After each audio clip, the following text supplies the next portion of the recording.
Hello. तो पिछली video में हमने देखा था कि ट्राइंगल किसे कहते हैं, area of triangle, perimeter of triangle. Basically हमने देखा था कि कॉन्ग्रुएंट और सिमिलर ट्राइंगल में क्या डिफरेंस होता है।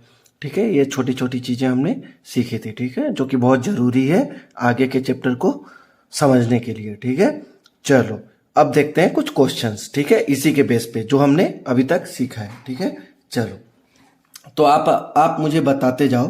ठीक है, मैं एनसीईआरटी का ही क्वेश्चन ले लेता हूँ। ठीक है, देखो पहला एग्जांपल ले लूँ, पहला एग्जांपल ले लेता हूँ।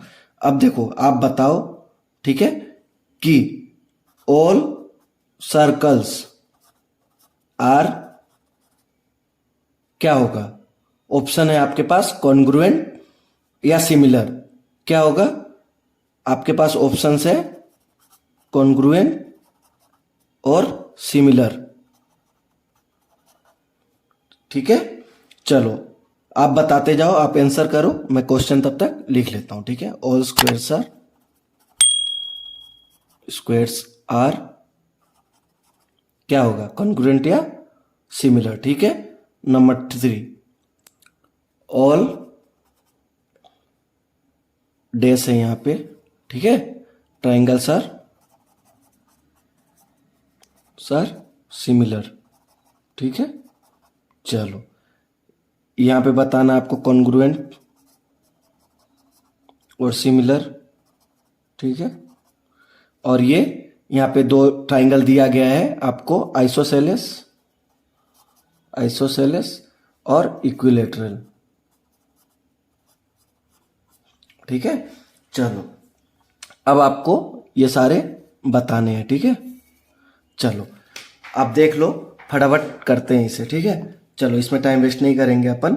देखो ऑल सर्कल्स आर कॉन्ग्रुएंट या सिमिलर। देखो यहां पे बोल दिया है ऑल सर्कल्स। ठीक है, आप कुछ भी कोई भी सर्कल एज्यूम कर लो। तो हम लोग ले लेते हैं, एक छोटा सर्कल है, एक बड़ा सर्कल है। ठीक है, एक बड़ा सर्कल है। ठीक है, तो देखो सर्कल 1, ये सर्कल 2। तो देखो सर्कल 1 एक कॉन्ग्रुएंट नहीं हो सकता, क्योंकि इसको उठा के इस पे रखेंगे तो ये छोटा है, ऑब्वियस सी बात है ना, ये छोटी है इससे, पहली वाली दूसरी वाली से छोटी है। तो देखो कॉन्ग्रुएंट होने के लिए सुपर इम्पोज होना जरूरी है किसी भी तरीके से। ठीक है, चलो तो देखो ये कॉन्ग्रुएंट तो हो नहीं सकता, therefore all circles are similar. ठीक है, चलो सर्कल थोड़ी खराब हो गई है यार, माफ कर देना। ठीक है, चलो अब देखो ऑल स्क्वेयर्स आर कॉन्ग्रुएंट और सिमिलर। क्या होगा? स्क्वेयर्स क्या होता है? जिसके चारों साइड बराबर होते हैं। ठीक है, ये एक स्क्वायर हो गया और एक ये स्क्वायर हो गया। ठीक है, दो स्क्वायर मैंने ले लिया। ठीक है, अब एक दूसरे को मैंने सुपर इम्पोज अगर कर दिया तो ये बड़ा वाला स्क्वायर आ गया, ये सुपर इम्पोज कर दिया। देखो तो क्या हुआ, ये छोटा वाला जो स्क्वायर है वो उसके ऊपर आ गया। ठीक है, ये छोटा है ये बड़ा है। ठीक है, तो कॉन्ग्रुएंट होने के लिए क्या है? सुपर इम्पोज, मतलब सारे साइड्स इक्वल और सारे एंगल इक्वल होने चाहिए। ठीक है, तब जाकर कोई भी फिगर कॉन्ग्रुएंट होता है। ठीक है, तो all squares are similar, all squares बोला है। ठीक है, अगर कोई फिगर देकर बोलता और पूछता कि ये दोनों स्क्वायर सिमिलर है कि नहीं, फिर हम साइड और एंगल देख के बता सकते थे। ठीक है, अब देखो ऑल ट्राइंगल्स आर सिमिलर, इसमें डैश दिया हुआ है, तो आइसोसेलेस और इक्विलेटरल ट्राइंगल। अब सिमिलर के लिए क्या चाहिए? एंगल्स इक्वल चाहिए। ठीक है, और साइड इक्वल प्रोपोर्शन में हो तो भी चलेगा। ठीक है, इक्वल प्रोपोर्शन मीन्स किसी एक पर्टिकुलर टाइम्स वो बढ़ रहा है, जैसे like 1.5 times, 2 times, 3 times, 1.7 times ऐसे बढ़ रहा है। ठीक है, तो उसको इक्वल प्रोपोर्शन बोलते हैं। ठीक है, अब आइसोसेलेस ट्राइंगल क्या होता है? आइसोसेलेस ट्राइंगल होता है जिसके दो साइड इक्वल हो, और इक्विलेटरल होता है जिसके तीनों साइड इक्वल हो। ठीक है, ये तीनों साइड इक्वल होता है, इसका दो साइड इक्वल होता है। ठीक है, तो देखो सिमिलर होने के लिए all isosceles triangle may not be similar. समझ रहे हो?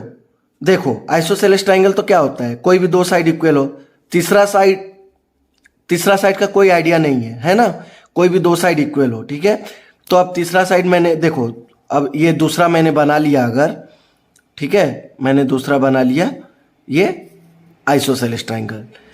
ठीक है, तो देखो ये नहीं हो सकता है ना, समझ रहे हो ना। तीसरा साइड किसी भी रेशियो में बढ़ सकता है। ठीक है, दोनों साइड तो इक्वल हैं ये। ठीक है, इससे ये सिमिलरिटी प्रूफ नहीं हो सकती। ये तीसरा साइड का हमें कोई अंदाजा नहीं है। ठीक है, ये दोनों साइड 2 टाइम्स बड़े हैं, ये बहुत ज्यादा बड़ा हो गया। ठीक है, इसके एंगल देखो, ज्यादा बड़ा होने की वजह से इनके बीच का एंगल जो है वो भी डिफर कर जाएगा। ठीक है, ये जितना बड़ा होगा ये उतना फैलता जाएगा। ठीक है, ये एंगल उतना बढ़ता जाएगा दोनों तरफ से। ठीक है, तो एंगल इक्वल नहीं हुआ। ठीक है, सिमिलरिटी के लिए एंगल इक्वल होना पड़ता है ना। चलो, तो अब इसलिए ये इक्विलेटरल ट्राइंगल, इक्विलेटरल ट्राइंगल में सारे एंगल इक्वल होते हैं, सारे साइड्स इक्वल होते हैं, तो वो जितना भी बड़ा हो जाए ये प्रॉपर्टी तो हमेशा मेंटेन रहेगी इक्विलेटरल के लिए। तो इसीलिए all equilateral triangles are similar. देखो कितनी आसानी से हम एनसीईआरटी के क्वेश्चन करते जा रहे हैं। ठीक है, चलो बहुत सही। ठीक हो, देखो अब इसी में नोट करके अपन लिखते हैं। ठीक है, अब नोट करके लिख लो, नोट बना लो आप कि देखो, नोट बना लो। ठीक है, कि two triangles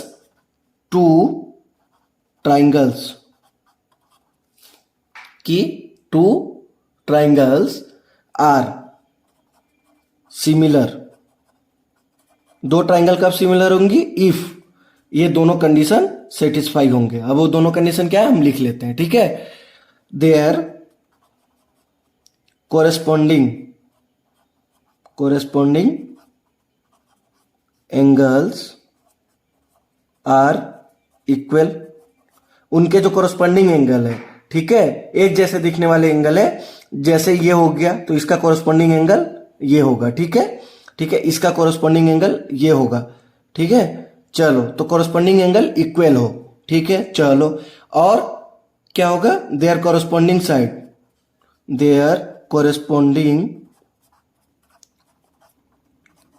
sides are in same ratio. ठीक है, उनके जो साइड्स हैं एक रेशियो में बढ़ता जाए। ठीक है, अगर एक 2 गुना बढ़ रहा है, समझ रहे हो ना, एक 2 गुना बढ़ रहा है तो दूसरा भी 2 गुना में बढ़े। समझ रहे हो? साइज अलग हो सकते हैं। लाइक देखो, अब कॉरस्पॉन्डिंग साइड इन सेम रेशियो का मीनिंग भी समझा देता हूं। ठीक है, ये 2 सेंटीमीटर है तो ये 4 सेंटीमीटर हो। ठीक है, ये 2 2 2 स्क्वायर है तो ये 4 4 4। ठीक है, देखो इनका कॉरस्पॉन्डिंग साइड क्या है? 2 टाइम्स है। सारा कॉरस्पॉन्डिंग साइड 2 साइड्स है, 2 टाइम्स है ना। चलो बहुत सही, आ गया समझ में। तो ये चीज याद रखना। ठीक है, सिमिलर का प्रॉपर्टी, 2 ट्राइंगल कब सिमिलर होते हैं। ठीक है, चलो बहुत सही। चलो अब आगे हम लोग और भी चीजें देखते हैं। ठीक है, चलो अब कुछ थ्योरम देख लेंगे अपन कि एक ट्राइंगल में थ्योरम कौन से होते हैं। ठीक है ना, चलो बहुत सही।